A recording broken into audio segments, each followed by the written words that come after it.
ويفوق. مع القرآن ترى العنوان مجمع حلقات الفاروق. اسم بين الأسماء مرموق يعطاه صدى ينمو ويفوق. مع القرآن ترى العنوان مجمع حلقات. الحمد لله رب العالمين، ثم الصلاة والسلام على نبينا محمد وعلى آله وأصحابه ومن تبعهم بإحسان إلى يوم الدين، ثم أما بعد. السلام عليكم ورحمة الله وبركاته. سبجل ينتي الله تبارك وتعالى أن يولي إدو النبي مكة محمد صلى الله عليه وعلى آله وصحبه وسلم. سبجل محور لك يوم حيورانغو غاندان تيدما محور لك يوم حيورانغو غاندان تيدما. الله تبارك وتعالى ino hertinani woni yimɓe ɓen ko nder aljanna yoɓe hiwrondir. allahu humpiti en ɗuɗɗon ko nder qur'anul karim sen daari ko suratu rad. allahu no inni wondanedema wal malaikatu yadkhuluna alayhim min kulli babin salamun alaykum bima sabartum fa ni'ma uqbadar. bimana yimɓe aljanna ɓen malaikaɓe ɓe natirana ɓe kala dambugal binna ɓe jang e kisal yo wonu e dow moɗon sabu konko muñiɗo. idan musidɓe julɓe miɗo hiwroro gonɗo hiwrango woni ɓe jang e kisal woni e dow moɗon e nokku kala ko tol no kala hikko. musidɓe wirnanaki on en arti hande kañum kadi émission moɗon andaɗo on ko télé moɗon waɗaɗo Barke Jam TV, émission moɗon gandal e faamu mo andanteɗo mahiɗon habbimo ñande juma be salan sara on salminama. idan musidɓe julɓe kadi adi kon tawo enen yafini retard on seeɗa tawde no ɗon ko wonno saabu mum. idan noon musidɓe hande kañum kadi en arti e welo woni qur'anul karim e nduɗo lewru no andanteɗo ko e mayru woni ko qur'an on woni ko jippi. musidɓe hande kadi e mari hoɓɓe ɓe andanteɗo ko tedduɓe wonɓe yangodare nde ɗo qur'anul karim, wonɓe ɗe jangude no tetoɗo e mayre. haɗay ko ɓeɗo woni ko joguitiɗen hoɓɓe ga ko nder télé meɗen ɗo Jama TV ko émission meɗen gandal e faamu. idan musidɓe julɓe ɓen adino ɗo woni ceerno Mouhamadou Atiq. ɓen ɗon kañɓe ɓe hikko ɗo jungo ñaamo, kamɓe ɓe hewtino ɗo. wa illa tun kañum kadi musidɓe julɓe ɓe hikkorɓe ɗo ko jungo an nano kamɓe ɓe aralo taw hande woni laawol maɓɓe aranol hewtugol ga. kono ala kulli haalin en jonne ɓeɗo ceernoɓe hikkoɓe jungo ñamoɓe ɓe andinen ko kamɓe woni homɓe ɓawɗon kañum kadi jonne ɓeɗo ceernoɓe ɓe hiwro andinen ko kamɓe woni homɓe ko wonɓe woni e jangude ɓawɗon musidɓe julɓe udditana en qur'an karim e jonde ɗen ɓawɗon kañum kadi musidɓe julɓe ɗe mari yewtere ko wiyete attaqwa woni kolol allahu tabaraka wa taala. min hewti e moɗon falyatafaddal mashkura. السلام عليكم ورحمة الله وبركاته. أبو بكر جل دار النبي خالد بن الوليد أستاذ نماك أبو بكر جل أريدكم بدعتي قصو. السلام عليكم ورحمة الله. وعليكم السلام ورحمة الله وبركاته. شيخ محمد Atiq Sow e haɗa ko toli moɗon ko Jama TV ɗo émission moɗon gandal e faamu. idan ceerno falyatafaddal mashkura. السلام عليكم ورحمة الله تعالى وبركاته. aray min ila wiye Mouhammad Nasir Diallo komi talibajo Oustaz Aboubacry Diallo wonɓe to Ampol Daro Khalid ibn Walid. السلام عليكم ورحمة الله تعالى وبركاته. وعليكم السلام ورحمة الله وبركاته. إذا كان محمد ناصر أنا كدون ويلتنا مبوي أنتولناما أو دو نكمدم. إذا نو مسيب جلبة ويلو كهنو وندن ورده وهيدن أتور دجنوغول تشرنو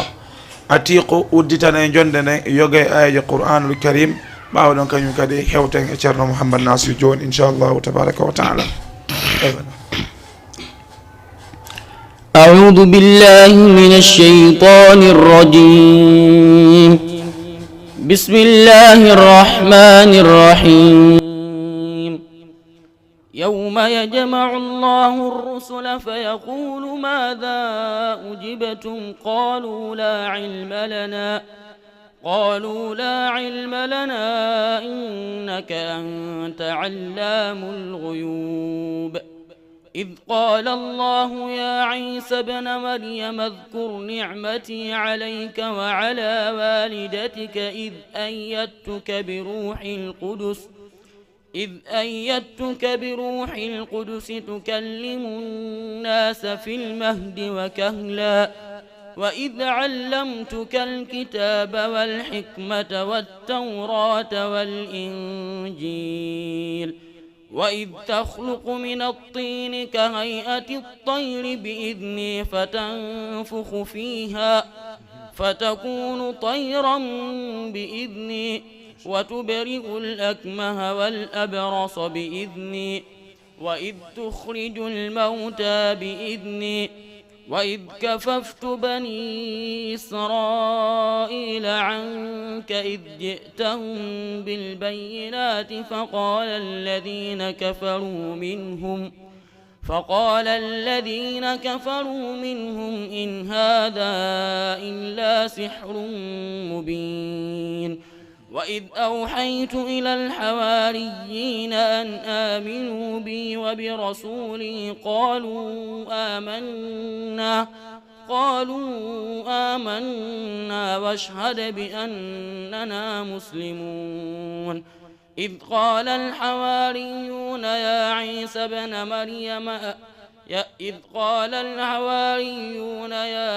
ابن مريم هل يستطيع ربك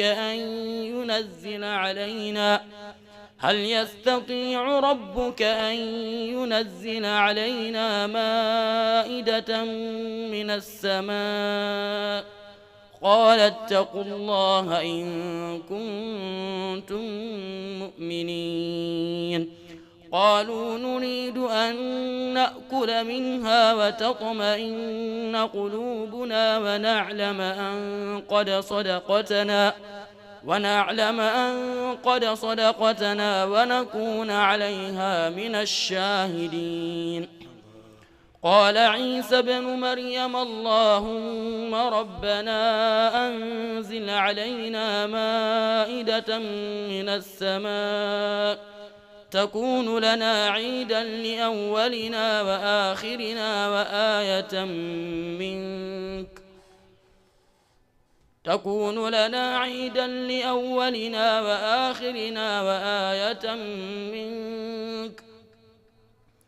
قال عيسى ابن مريم اللهم ربنا أنزل علينا مائدة من السماء تكون لنا عيدا لأولنا وآخرنا وآية منك وارزقنا وأنت خير الرازقين. قال الله إني منزلها عليكم فمن يكفر بعد منكم فإني أعذبه عذابا لا أعذبه أحدا من العالمين. وإذ قال الله يا عيسى ابن مريم أأنت قلت للناس اتخذوني وأمي إلهين من دون الله قال اتقوا الله إن كنتم مؤمنين. قالوا نريد وإذ قال الله يا عيسى ابن مريم أأنت قلت للناس اتخذوني وأمي إلهين من دون الله قال سبحانك ما يكون لي أن أقول ما ليس لي بحق إن كنت قلته فقد علمته تعلم ما في نفسي ولا أعلم ما في نفسك إنك أنت علام الغيوب. ما قلت لهم إلا ما أمرتني به أن اعبدوا الله ربي وربكم وكنت عليهم شهيدا ما دمت فيهم فلما توفيتني كنت أنت الرقيب عليهم وأنت على كل شيء شهيد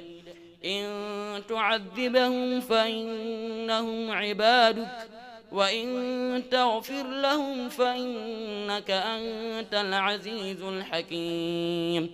قال الله هذا يوم ينفع الصادقين صدقهم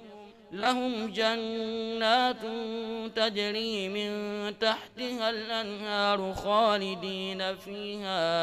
أبدا رضي الله عنهم ورضوا عنه ذلك الفوز العظيم لله ملك السماوات والأرض وما فيهن وهو على كل شيء قدير الله مسبب جلب الله دار نل داركو دار مون وني كو نل دي وني دار مركز خالد بن الوليد موسى أبو بكر حفظه الله تعالى ورعاه مسبب en weltike boyi oɗo welo welo mandanteɗema hino iwri e ceerno mouhammadul atiq wallahi musidɓe ko honɗum e welo welo woni ko heɓuɗen ɗo e qur'anul karim e nduɗo lewru qur'an jippina e muɗum e nduɗo lewru ɓurdu moƴƴude e lebbi ɗin fof e oɗo nokku e nde ɗo jonde ɓurde moƴƴude e jonde ko jotte konko aduna musidɓe julɓe ceerno atiq ma weltanike mo busi wonɓe ndar émission gandele famo weltanekema en nokku kala koɓe jooɗori e aduna o idan noon musidɓe julɓe feƴƴen e ceerno mouhamadou nasir ɓawɗon kamɓe kañum kadi ɓe addu neldare koɓe neldori wa jama tv e wawi yiɗuɓe émission gandel e faamo أعوذ بالله من الشيطان الرجيم بسم الله الرحمن الرحيم ألم تر إلى الذين أوتوا نصيبا من الكتاب يدعون إلى كتاب الله ليحكم بينهم ثم يتولى فريق منهم وهم معرضون ذلك بأنهم قالوا لن تمسنا النار إلا أياما معدودات وغرهم في دينهم ما كانوا يفترون فكيف إذا جمعناهم ليوم لا ريب فيه ووفيت كل نفس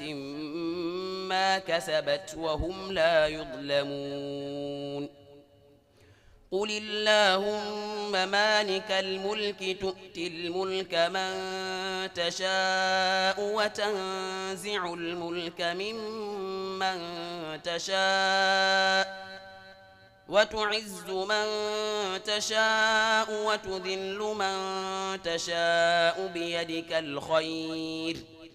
إنك على كل شيء قدير تولج الليل في النهار وتولج النهار في الليل وتخرج الحي من الميت وتخرج الميت من الحي وترزق من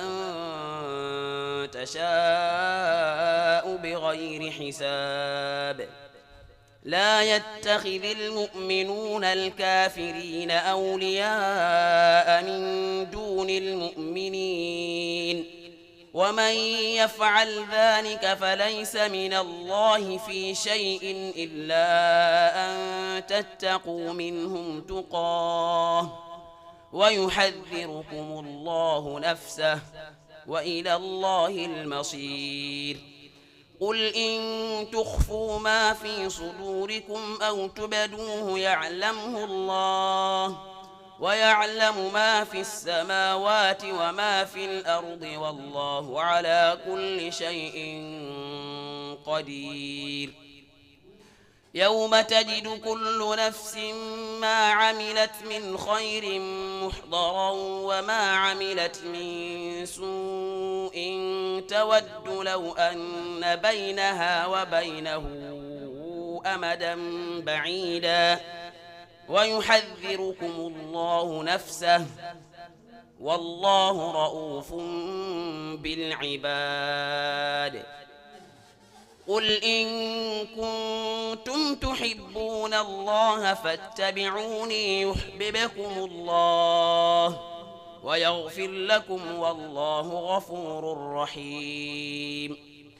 قل أطيعوا الله والرسول فإن تولوا فإن الله لا يحب الكافرين إن الله اصطفى آدم ونوحا وآل إبراهيم وآل عمران على العالمين ذرية بعضها من بعض والله سميع عليم إذ قالت امرأة عمران رب إني نذرت لك ما في بطني محررا فتقبل مني إنك أنت السميع العليم فلما وضعتها قالت رب إني وضعتها أنثى والله أعلم بما وضعت وليس الذكر كالأنثى وإني سميتها مريم وإني أعيذها بك وذريتها من الشيطان الرجيم فتقبلها ربها بقبول حسن وأنبتها نباتا حسنا وكفلها زكريا كلما دخل عليها زكريا المحراب وجد عندها رزقا قال يا مريم أنى لك هذا قالت هو من عند الله إن الله يرزق من يشاء بغير حساب الله مسيح بجلبه ko yeso pullo fuuta woni ko renɗen ɗo kono alal haqiqa ko suuɗi ko nder ko arabuɓe tun ari jooɗi yeeso men ɗo musidɓe ko honɗuge welo welo ni wo illa tume weltanike on Jama TV weltanike on duwanike on jarni on yiɗuɓe émission gandal e faamu kan wowlaka ko ha honto woni koɓe welti jooɗoɓe leyɗe jooɗoɓe laggine jooɗoɓe o nokku e kala nokkile koɓe jooɗi ɓe daara en feeno ɗo en direct meɗen o hare ɓe weltanike on menen kadi min weltanike on bus onon e oustad moɗon oustad Aboubakir hare o weltanama on duwanama bus woni daara markaz Khalid ibn Walid musidɓe julɓe ɗo ye natange yewtere meɗen nde no woodi welo welo mo attotoɗen hunade woni honɗum o yiyo compulan ɗo oɗo ko sonnajo ango woni ɗimmo on woni ko soodimo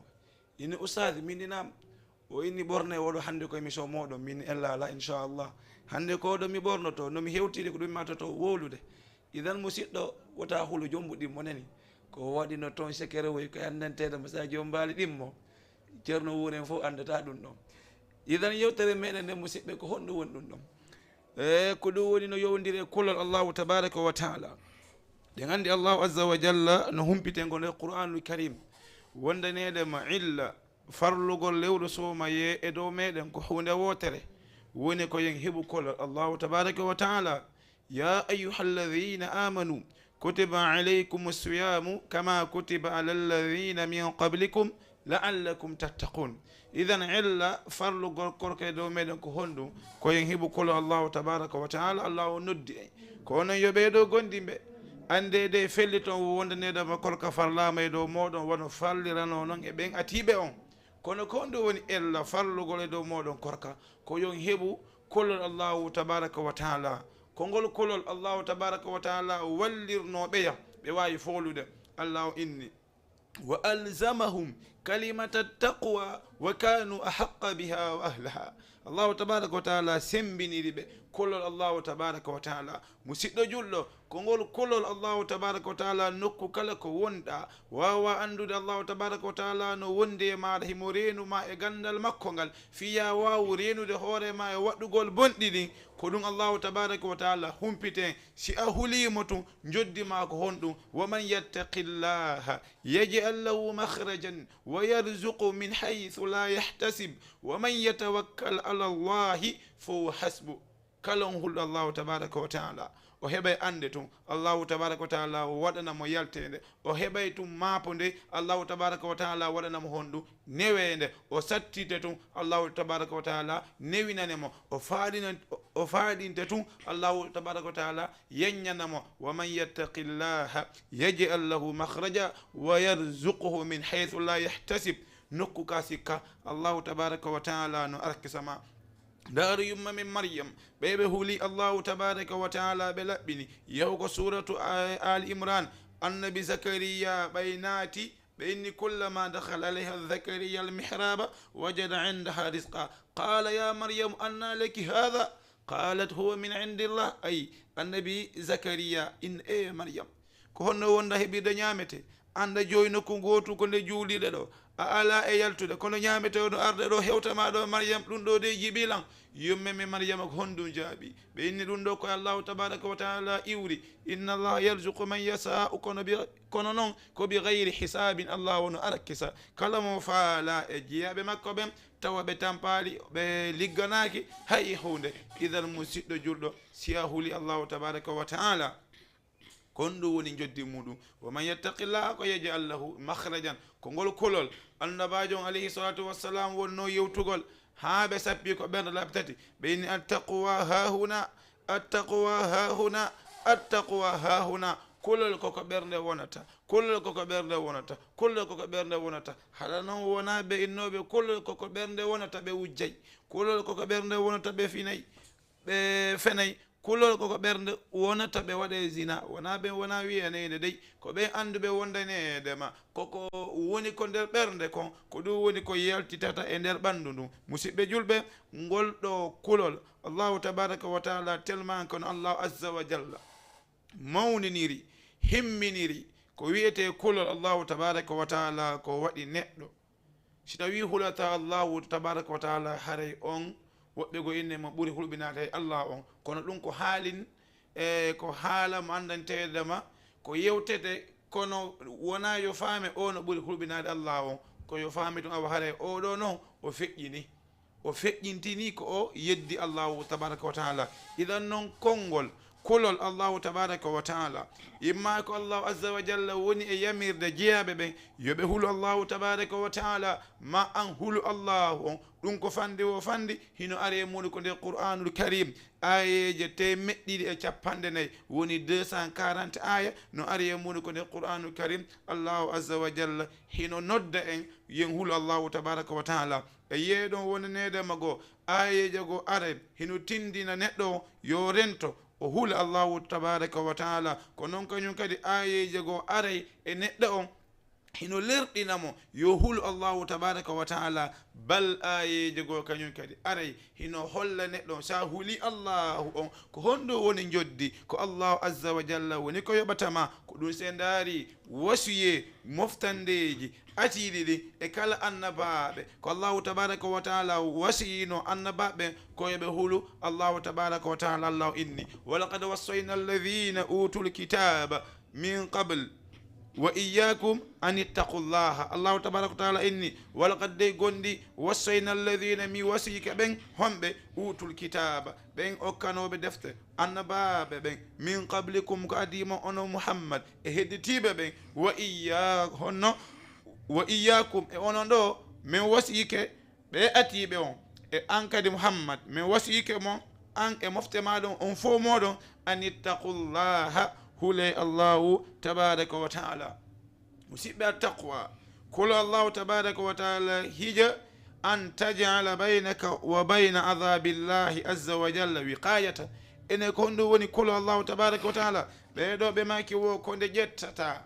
waɗa hulugol allahu tabaraka wa taala e hakkunde ma e hakkunde allahu tabaraka wa taala heññago ko waɗi ko sa huuli allah o si allahu azza wa jalla wawoma dandude yoga e lette ko andantedema kanko allahu tabaraka wa taala himo o e muɗum idan noon musidɓe julɓe ɗo yen kontinde no woodi ceernoɓe meɗen molanaɓe feeno ɗo woni jooɗiɓe égypte ɓe daren ɗo en direct fen ɗo woni cheikh Luqman ɓe andantedema ko janggoɓe qur'anul karim moƴƴano ɓe envoyaniɗen ɗo joni wondaneɗo ɓe darden fen ɗo nini idan cheikh Luqman mi hewri ko bus e nokku ko jooloɗon e égypte jami'atul azhar hiɗon jangana men nde ɗo qur'anul karim wakkile nokku kala ko towlo ɗon ɓawa ɗon kañum kadi cheikh mouhamadou hadi ɓe fenɗo hiɓe pita kamɓe kañum kadi hiɓe ndaren ɗon fenɗo ni kamɓe kañum kadi cheikh mouhamadou hadi en hiwrike ɓe buy e nokku kala ko ɓe tolori idan artan e yewtere nde musidɓe julɓe woni attaqwa no ɓeɗo karma koɓe yewtiri noon hiya an tajala baynaka wa bayna adabillahi azza wa jalla wiqayatan ko nde waɗata hakkude ma e hakkude lette allahu azza wa jalla ɗen heedago wa hadihi lwiqayatu imma takunu bi ta'atin aw wojitinaɓe nawahihi ɓe maki wo ɗum ɗo no wawi wonde honno fiya sorto e lette allahu tabaraka wa taala ko piiji ɗiɗi aɗa nun ɗum ko ya ɗofto allahu tabaraka wa taala ɗimmun ɗum pottitoɗa kala wo ko allahu tabaraka wa taala haɗuma se ndaari ɓeɗo wiyeteɓe ibnu mas'udin radiallahu anhu ko firtugol o e aya ko allahu tabaraka wa taala noddi gondiɓe ɓen ya ayuha alladina amanu ittaqullaha haqqa tuqatihi wala tamutunna illa wa antum muslimun ko onon yo julɓe huule allahu tabaraka wa taala dey kono yo ɓeɗo wiɓe gondini huule allahu tabaraka wa taala dey ko satti wona harom ma yaali si wona ko on julɓe ɓeɗo ɓe nangi oɗo aya e firtugol mo ɓe maki o an yutaa fala yusa wa yudhkara fala yunsa wa yushkaru fala yukfaru ɓe maki wo ko nde allahu tabaraka wa taala ɗoftete hara fala yusa o yeddetake wa yudhkaru allahu tabaraka wa taala andite jante fi makko fala yunsa hara allahu tabaraka wa taala yeggitaka wa yushkaru fala yukfaru allahu tabaraka wa taala jarne nokku kala ko wonɗa on tigi hata yeddade allahu tabaraka wa taala ɓe maki ko ɗum ɗo woni ko oɗo aya woni ko firtite se ndaari musidɓe julɓe alqur'anul karim arani en noneji hewɗi hino humpita en ko wiyete kolol allahu tabaraka wa taala en inni ɗon wondanedema qur'an o ara e wondego hino innayi huule allahu tabaraka wa taala qur'an o bal ara e wondeji go hino lerɗinen yen huulu allahu tabaraka wa taala qur'an o ara kañum kadi e wondeji go hino innamo huuli allahu tabaraka wa taala haɗa yo andu ko ɗum ɗo woni joddi kala o mandanteɗema huuli allahu tabaraka wa taala musidɓe julɓe idan noon woten yeggitu tum e nder lewru suumaye wonɗen en andi illa ko allahu tabaraka wa taala farliri e dow meɗen lewru suumaye woni koyen eto honɗum heɓen kolol allahu tabaraka wa taala idan noon ko winnete hulu allahu tabaraka wa taala ɗen anden inni no ari ko nde qur'an ayeje no honno 150 ko allahu yewtata fi kolol amma noon ko allahu innata hulu allahu on no ari ayeje 61 ko nde qur'anul karim musidɓe julɓe hino e muɗum nokku ko allahu tabaraka wa taala yamirta yimɓe ɓen fof inna yoɓe hulu allahu tabaraka wa taala allah inni ya ayuha nnasu ittaku rabbakum alladi khalaqakum min nafsin wahida wa khalaqa minha zawjaha wa batha minhuma rijalan kathiran wa nisaa فاتقوا الله الذي تساءلون به والأرحام إن الله كان عليكم رقيبا الله عز وجل نهم بتا وندنا يا أيها الناس ko onon yoɓe ɗo yimɓe ndaaru allahu kombo noddi ko yimɓe ɓen fof ittaqu rabbakum hole joomi moɗon alladi on khalaqakum taguɗo on winduɗo on sincuɗo on min nafsin wahidatin immorde wonkil gootini wa khalaqa minha allahu azza wa jalla tagi e kin wonkil on woni bammen adam zawjaha ɓengu makki woni yumma men hawwa wa bassa minhuma allah on sakidi hakkude ɓeɗo ɗiɗo woni yahruju min bayni sulbi wa taraibi ko yaltata e nder keeci gorko e nder enɗe gorko sonnajo ɗum tumbodiri ha allahu tabaraka wa taala bassa min huma sakide hakkude ɓeɗo ɗiɗo rijalan worɓe ɗuɗuɓe honno wa bassa min huma rijalan kathiran wa nisaa allah on saaki hakkude ɓeɗo ɗiɗo worɓe ɗuɗuɓe ko wan noon kañum kadi e rewɓe bandanteɗe mono ɗuuɗi ko ɗum woni an e min e kala hedditiɓe mandanteɗe mo tawaka e yumma men hawwa ila musidɓe julɓe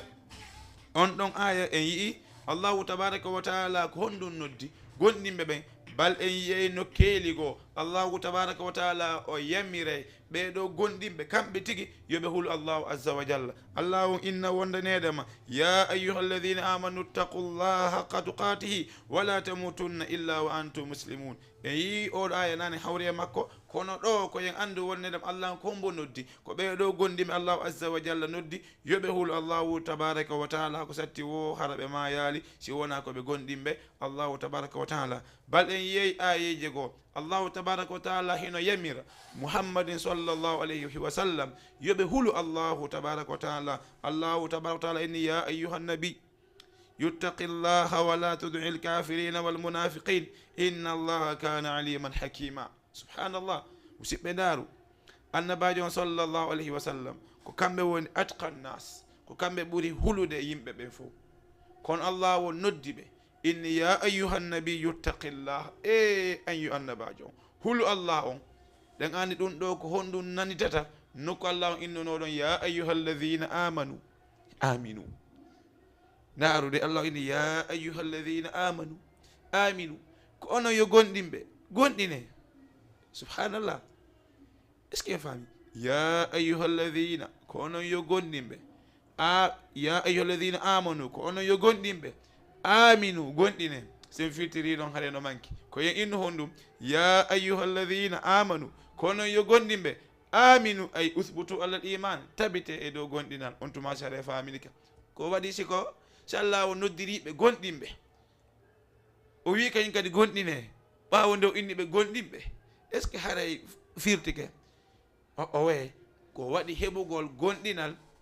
namo kala heɓata ɗum sakko allah o innamo gonɗini. ndaaru ɓeya nde ɓe wi'uno min gonɗini allah inni deƴƴe on gonɗinal taw qalatil arabu amanna min gonɗini allah inniɓe qul lan tu'minu innuɓe muhammad on gonɗinal taw walamma yadkhulu l imanu fi qulubikum ay gonɗinal taw natal taw ko nde ɓerde mo ngo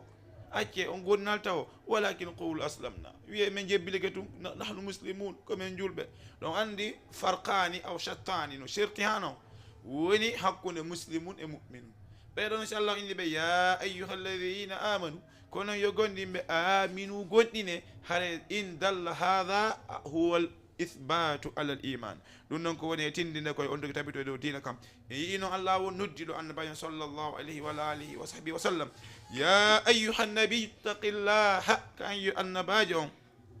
hulu allahu tabaraka wa taala nen toɗamo ko waɗi wala tudil kafirina wal munafiqin, wata ɗoftode ɓeɗo heferaɓe ɓeɗo nafiqiɓe. ko waɗi inna allaha kana aliman hakima, allahu tabaraka wa taala ko anduɗo ko ñeñuɗo e kala golleji ko wona e golleɗe musidɓe yehen moftandeji atiɗi ɗin fof allahu tabaraka wa taala no yamira ɓe yoɓe hulu allahu tabaraka wa taala. musidɗo yeehi dara annabajo o ya nuhu arano on haɗa naba min adam. allahu tabaraka wa taala inni kadhaba alqawmu nuhin almursalin idh qala lahum akhuhum nuhun ala tattaqun inni lakum rasulun amin fattaqu llaha wa ati'un. allahu tabaraka wa taala inni fennino yimɓe nuhu ɓen woni kadhaba alqawmu nuhin almursalin, ɓeɗo ɓe fennino nelaɓe ɓen fof noon. idh qala lahum akhuhum, tuma nde wi'annoɓe musidɗo maɓɓe nuhu on ala tattaqun, e on hulata allahu tabaraka wa taala. e en yi'i annabi nuhu ko honɗum yamiri yimɓe mum ko eɓe hulu allahu tabaraka wa taala inni lakum rasulun amin, min dey komin nelaɗo e moɗon hoolaɗo. awa fattaqullaha wa ati'un, hule allahu tabaraka wa taala ɗoftololla. yehen daren annabi huudu alayhi salatu wassalam, kamɓe kañum kadi ko honɗum ɓe wadduno e yimɓe muɗum. annabi huudu innani yimɓe muɗum ɓen allah humpiten woni kadhabat adunul mursalin idh qala lahum akhuhum hudun ala tattaqun inni lakum rasulun amin. allah inni fennino yimɓe annabi huudu ɓen nelaɓe ɓen fof maɓɓe tuma nde wiyannoɓe annabajo on woni musidɗo maɓɓe o wiyeteɗo huudu ala tattaqun, e on hulata allahu tabaraka wa taala ko waɗi min dey komi inni rasulun amin fattaqullaha, hule allahu tabaraka wa taala wa ati'uni ɗoftoɗolla. dare ɓeɗo kañum kadi ko honɗum yamiri moftandeji ɗi ko yoɓe hulu allahu tabaraka wa taala. ɓe ceernoɓe ma kayna wo fattaqu wallahi ma jawarat fi mri'in illa mi yeggiti abiyaton wo wondenede mo kulol kawtinaki e ɓernde bani adam si wona tun oɗo o réussire o feƴƴe. idan musidɓe julɓe koyen andu ɓeɗo kañum kadi annabi hud ɓe yamiri yimɓe muɗum ɓen yoɓe hulu allahu tabaraka wa taala eggen no yehen tawen annabi salih kamɓe kañ kadi ko honɗum ɓe yamirno yimɓe muɗum ɓen. allahu inni wonnedema wa inna rabbaka lahuwa al azizu rrahim kadhaba samudinil mursalin إذ قال لهم أخوهم صالح ألا تتقون إني لكم رسول أمين فاتقوا الله وأطيعون. داري توما نوي النوبة مسيد مأبئون صالح نوي النوبة إني ألا تتقون هلت الله تبارك وتعالى إني لكم رسول أمين من ديكم نلالو مولو ما عندن تيدا من هلني أو فاتقوا الله هولي الله وندي وأطيعوني رفتر الله مسيد بأجينهم yehen tawen annabi lut alayhi salatu wassalam kamɓe kañum kadi ko honɗum ɓe yamirno yimɓe maɓɓe ɓen e kulol allahu tabaraka wa taala ko andanteɗama e nder lewru suumaye ko ɗum o woni résultat suumaye ma on o jaɓama kompo ma on a paasi a hendike kaydiji maɗi ko ɗum ɗo woni a heeɓi kulol allahu tabaraka wa taala ko waɗi allahu on humpiti en kadi e annabi luutu woni id qala lahum akhuhum lutun ala tattaqun tuma nde wiyannoɓe musidɗo maɓɓe on luutu ene on hulata allahu tabaraka wa taala inni lakum rasulu amin komi nelale moɗon holniɗo fattaqullaha hule allahu tabaraka wa taala wa atiuni ɗoftoɗollam musidɓe ngare joni e Shuaibu alayhi salatu wassalam kamɓe kañum kadi ko honɗum ɓe yamirno musidɓe maɓɓe ɓen e ko yowiti e kolo allahu tabaraka wa taala ɓawo nandanteɗa men rum en artiti e ceerno atiqu jonnituɗen ɓe micro on ɓe jalbinana en nokku on e qur'anul karim ala bi dhikrillahi tatma'innul qulub. أعوذ بالله من الشيطان الرجيم ويصنع الفلك وكلما مر عليه ملأ من قومه سخروا منه قال إن تسخروا منا فإنا نسخر منكم كما تسخرون فسوف تعلمون من يأتيه عذاب يخزيه ويحل عليه عذاب مقيم حتى إذا جاء أمرنا وفارت النور قل نحمل فيها من كل زوجين اثنين وأهلك إلا من سبق عليه القول وما آمن معه إلا قليل وقال اركبوا فيها بسم الله مجريها ومرساها إن ربي لغفور رحيم وهي تجري بهم في موج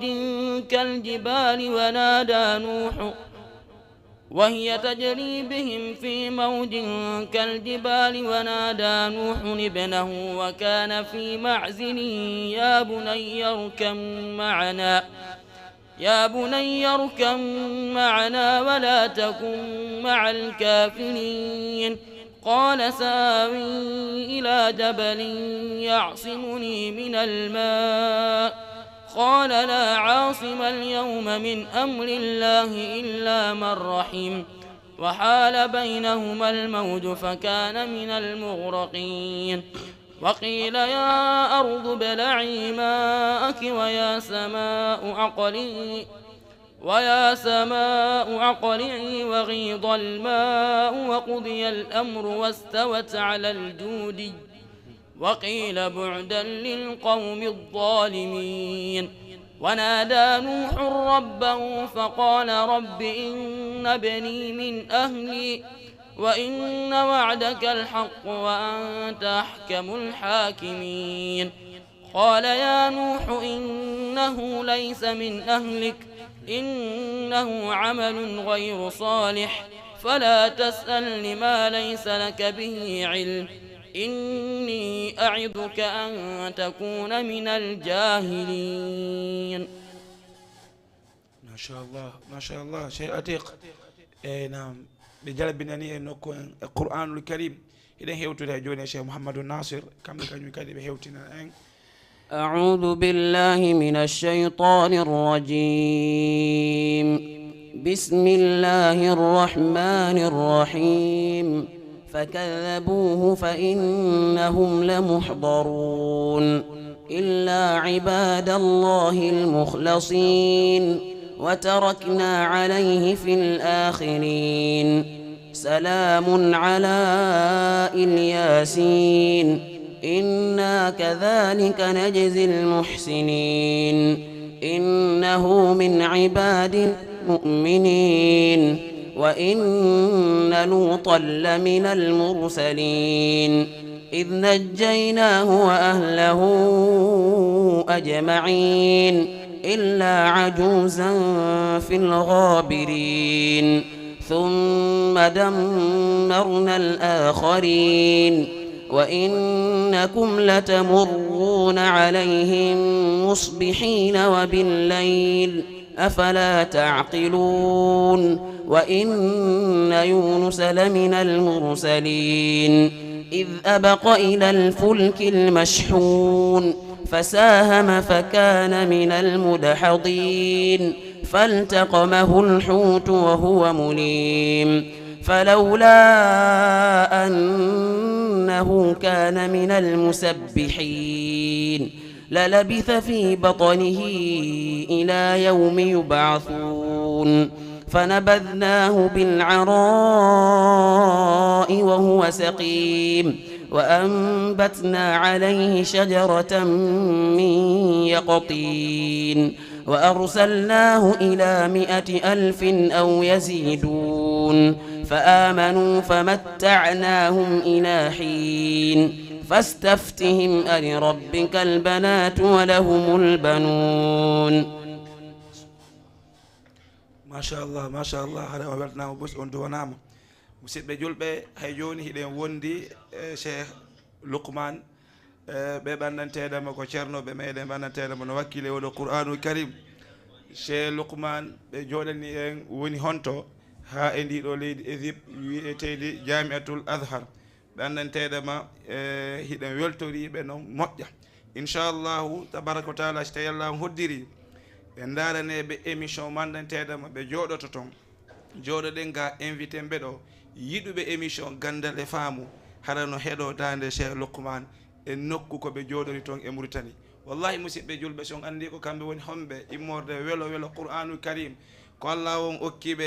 jawde e muɗum musidɓe julɓe tawa hiɗon weltori hunde nden hano nde ñande sen yiɗum ɗon idan noon feeno ɗo nini ɓe jooɗi ɓe daroɗen ko ɓe woni toon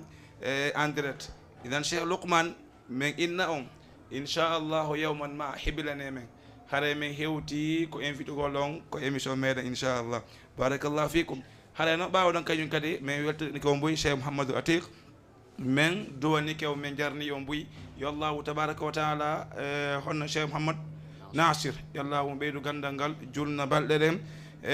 acciɗen ha ɓawa e juuta idan musidɓe julɓe ɓe jokkitade yewtere men dandanteɗe ma nden en arino ha hiɗen yewtude fi ɓeɗo annabaɓe ko woni e yewtude e fi kolo allahu tabaraka wa taala idan musidɓe se daari annabi Shuaibu alayhi salatu wassalam kamɓe kañum kadi dey ɓe innuno wondenedema amin amin cheikh Lukman amin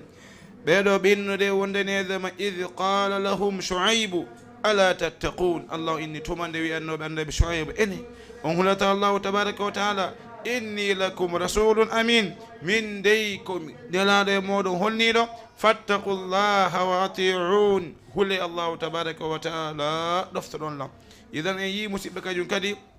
annabi Shuaibu ko honɗum nodduno yimɓe muɗumen koyoɓe hulu allahu tabaraka wa taala musidɓe ndaɗen kañum kadi annabi Ibrahim alayhi salatu wassalam ko honɗum kañumɓe kadi ɓe wasiyino yimɓe maɓɓe ɓen annabi Ibrahim allah inni wa Ibrahima id qala li qawmihi ibudullaha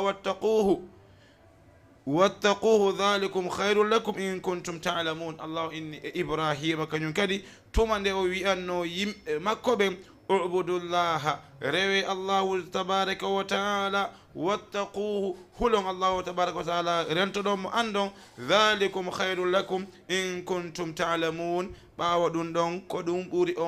moƴƴande si tawi hiɗon andi ɗum ɗon kañum kadi musidɓe julɓe ɓawa ɗon kañum kadi musidɓe julɓe yehen leydi saoudi ceerno mouhammad ɓe andanteɗam hino joɗani en fende o leydi saoudi hino jangganen tom hino yehito hino jangganen kaɗo dina kamɓe kañum kadi ɓe jooɗi fende ɗo e leydi waɗadi barki woni leydi hondi madinatul munawwar hiɓe jooɗi ɓe daara émission on ɓe maki wo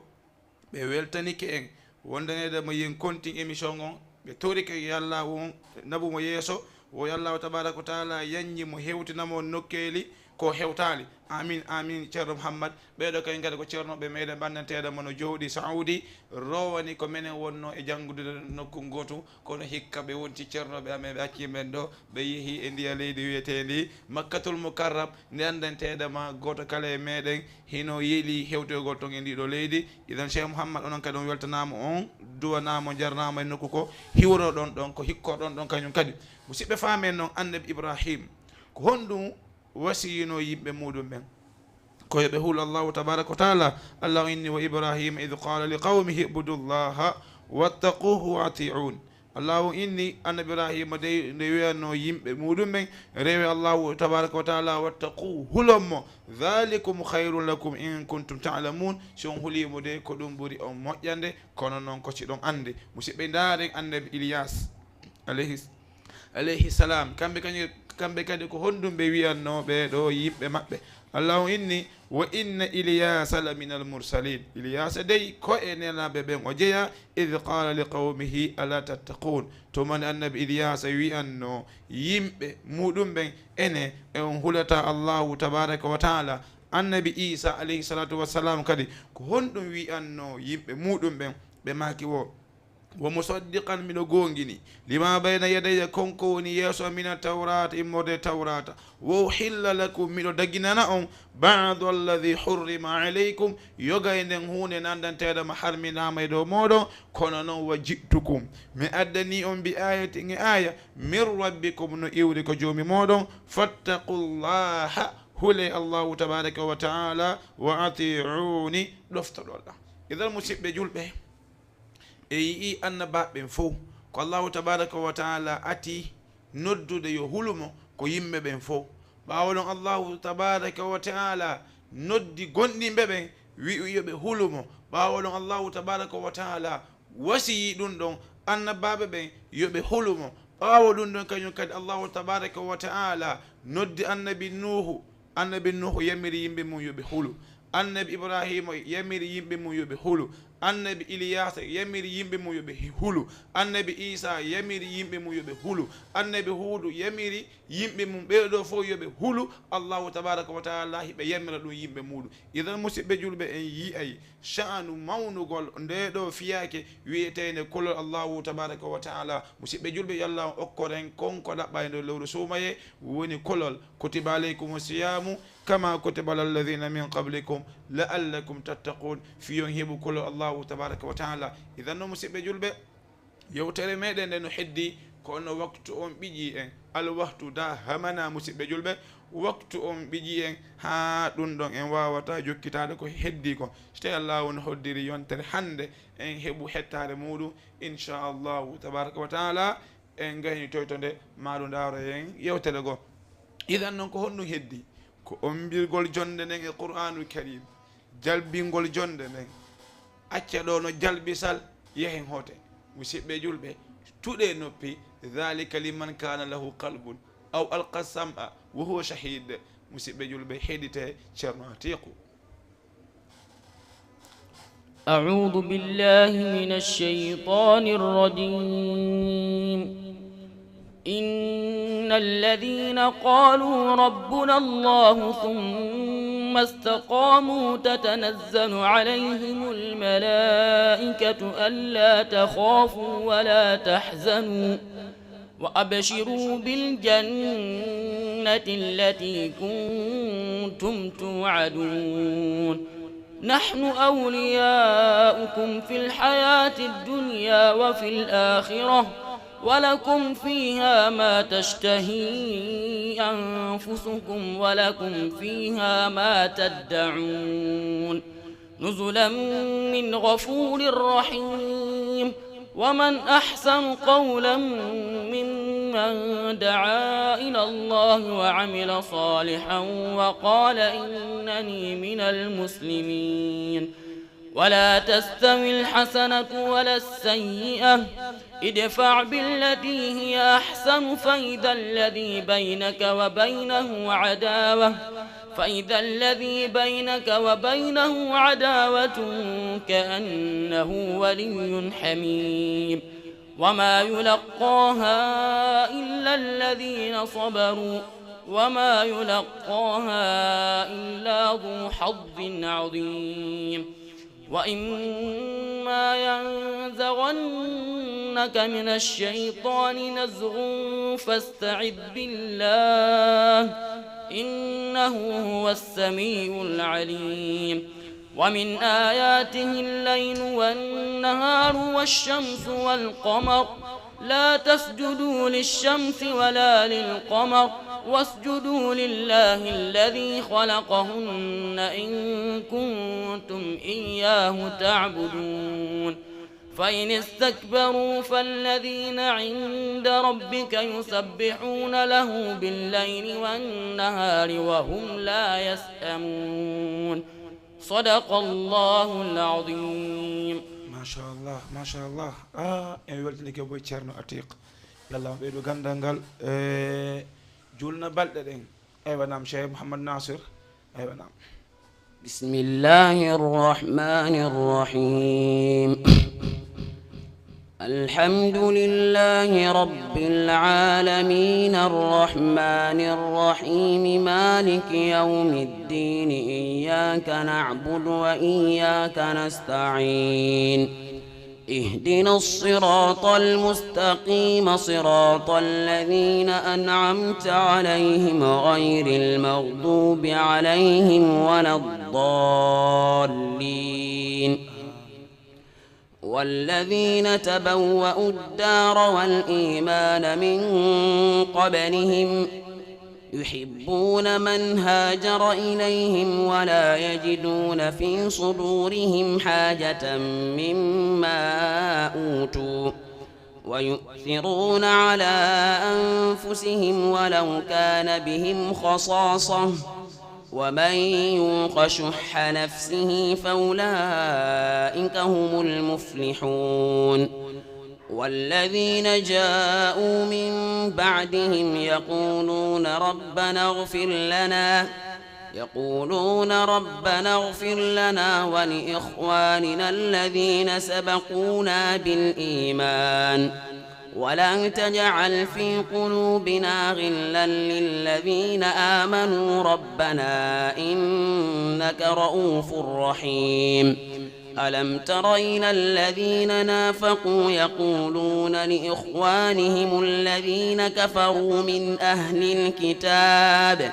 لئن أخرجتم لنخرجن معكم ولا نطيع فيكم أحدا أبدا